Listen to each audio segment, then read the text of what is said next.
Yeah. Welcome back, everyone, to another episode of the Remote Work and Travel Show with me, Massey Smith, and Rufus Tangen. That's right, it's our third episode. Yeah. What are we talking about today, Rufus? Today I want to talk Today, about... we've been filming all on the same day, but what are we talking about now? Next. So, we got a green light from our boss. Okay, we're allowed to remote work and travel. Yes. Cool. And we got our colleagues on board as well. Cool. They're supporting us, they're championing us, they're happy for us, they realize that this means that this goes well, they can do this too. Great. Absolutely.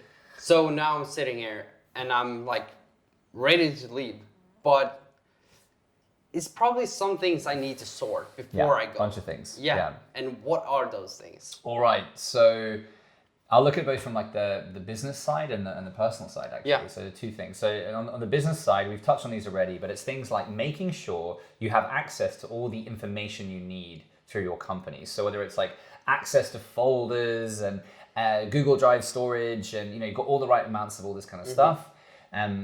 You need to think about softwares that you're using, for example, to do your job. Some softwares don't have licenses in some countries. Think about that. For example, I don't think, say, I think it's Iran or some countries like Afghanistan as well.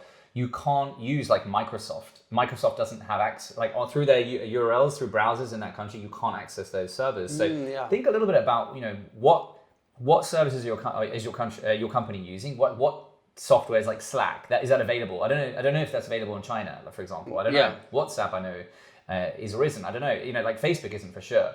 So you need to think about do we use Facebook Teams or Facebook at work? Then I probably can't access that from China. So probably China's off the list, right? So you need to think a little bit about, and we're going to make an episode about which country to go to, but definitely think about what softwares you need to use on a daily basis. You don't want to arrive in that location and then be surprised. Oh God, I can't access this. I have to get proxies or whatever it is to access them, would just make something a little bit difficult, right? Yeah. So do the research and figure out where you're going is the right place to access all the things you need. Yeah. Also, on the flip side of that, make sure you have access to everything you need.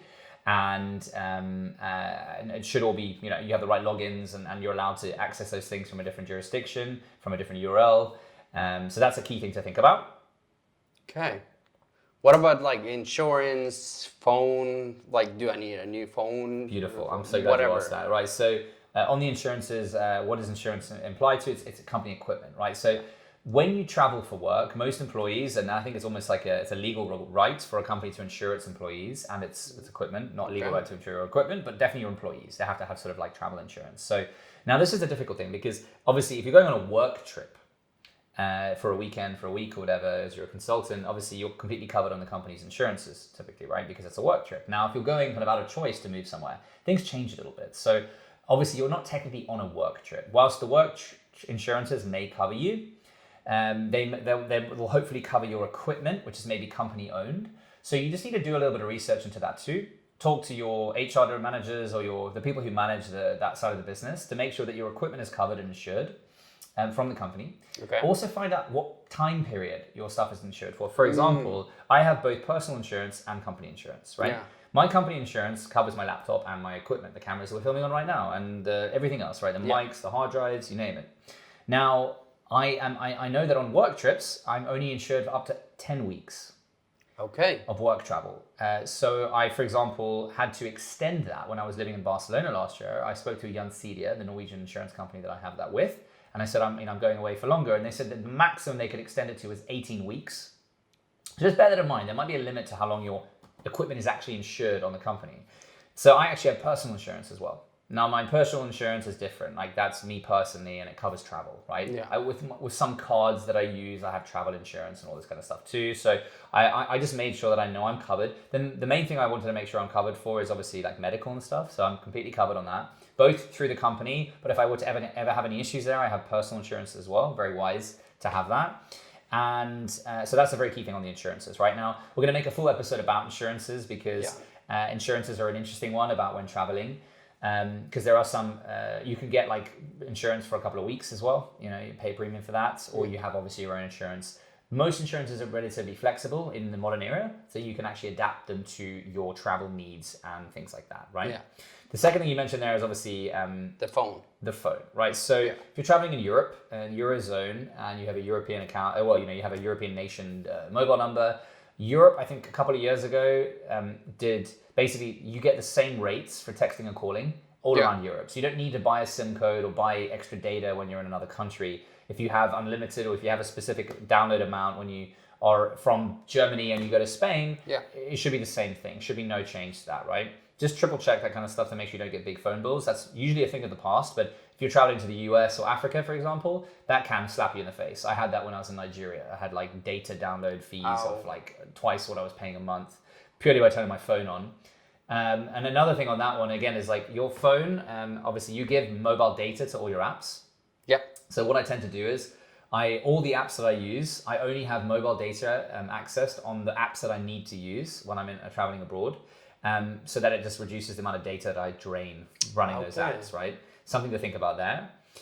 On SIM cards as well, of course, phones actually can have 2 SIM cards.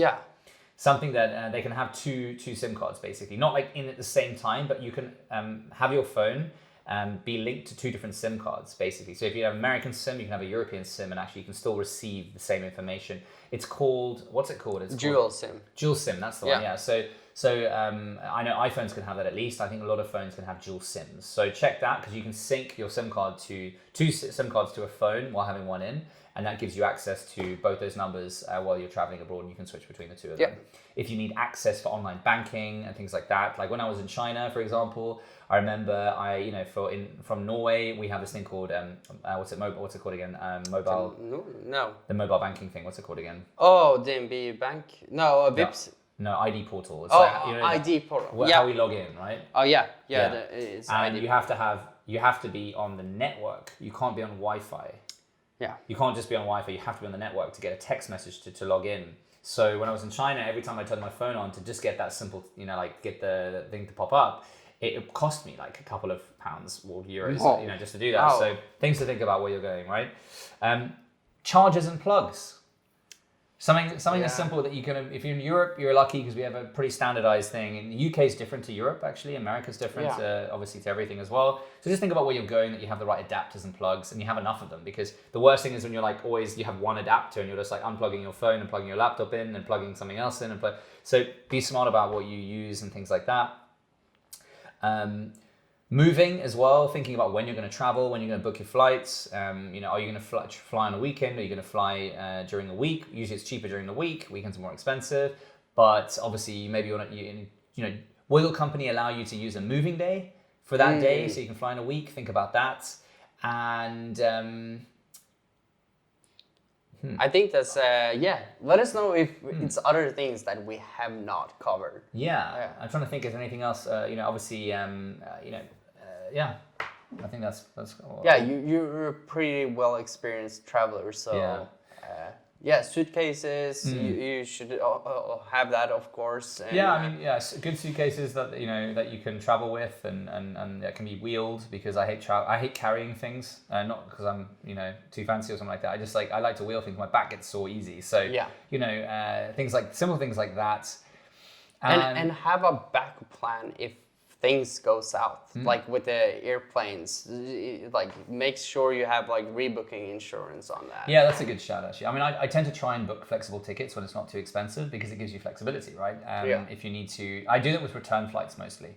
Less so when I go out, because usually when you want to leave, but obviously coming back, sometimes you want to change it because you're having too much fun or something changes or whatever. So, but unfortunately, obviously, traveling right now, a lot of airlines are very flexible by nature. They allow you to change flights without paying that change fee, because things can change.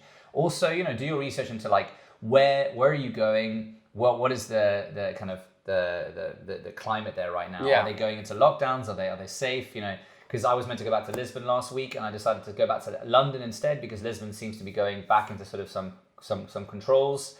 Limiting curfews and things like that. London is not, so I decided to change my plans, right? So because I had a flexible ticket, I moved my flexible ticket back to Lisbon from Oslo 2 months later, and I booked a new flight to London, and I haven't booked a return flight yet because I wanted to be flexible there, basically. Yeah, and also one more thing I want to say to the viewers is if you are scared of flying right now, I think both of us can say that flying right now is so smooth if you just get every test like in order. Get your PCR tests, get the anti-rapid. Just do, honestly, there's so much. I understand it's a bit confusing online right now. I'm going back to London tomorrow, and I've been a bit confused about where to book my. Every country has a different policy. Some countries you just need a rapid antigen test. Like when I flew back to Oslo, I only needed a rapid antigen test. Yeah. And then when I landed, I wasn't meant to quarantine hotel, but I did for one night. So just check those kind of rules, because the last thing you want to do is move to a new place for 4 weeks and have to quarantine for 7 to 10 days from a hotel, for example. Home is not so bad, but just be mindful about where you're going, where are their policies. Just spend a little bit of time. If you fail to plan, you plan to fail, and that's a saying that's relevant for this too. Because if you don't figure out, like I had to do my PCR test yesterday, I got the results already. It's negative. High five. I can go to London tomorrow. But to enter London, I also need to prove that I've booked a 2nd and 8th day test.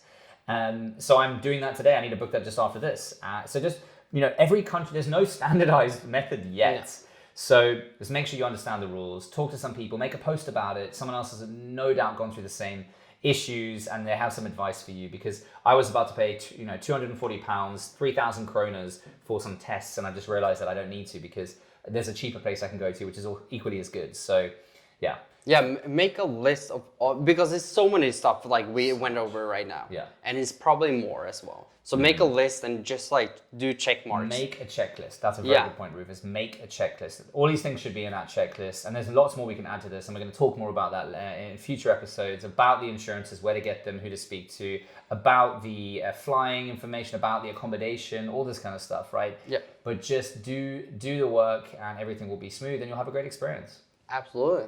Should we end it there? Yeah. Thanks for watching the Remote Work Travel Show. I'm Matt C. Smith. This is Rufus. Let us know if you have any other episodes you want us to make for you. Any questions, we're happy to answer. And give us some suggestions as well. If there's things we've missed, we can add it to the list. Hit us up in the comments. And don't forget to subscribe. Please subscribe. And like the video. We're a new channel here. We're hoping this can be of value to you all. So give the video a like. And if you don't want to subscribe yet, you know where the channel is. If you want some inspiration, we're going to be talking about which cities to go to, what's right for you, in the next episode. See you then. Ciao. Bye.